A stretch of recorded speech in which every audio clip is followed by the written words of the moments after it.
And then step number 4 is to make sure we know our KPIs. KPIs are key performance indicators as it relates to your marketing and sales efforts. You might have KPIs, maybe you didn't know they were called KPIs, but these are your goal tracking metrics. It's something that we use in our company for all of our employees, and we even break down our own KPIs down to every quarter. So this also helps make sure that we have our eye on the ball, so to speak, all year long from quarter to quarter, and not setting too many long-range one-year goals. We want to make sure we're on target every month, every 90 days.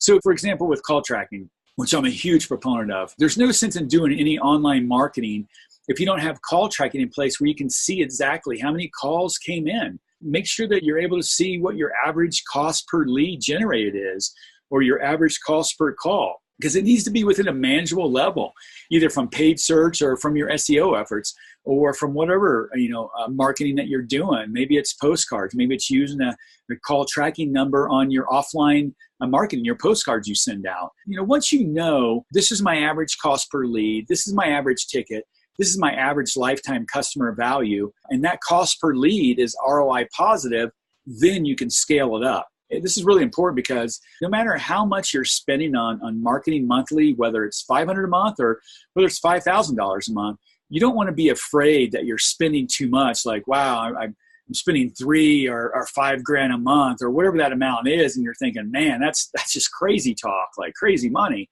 But no matter if you're spending $500 or $5,000, as long as you're ROI positive on your marketing efforts, it doesn't matter how much you spend, as long as you're making significantly more than you're spending.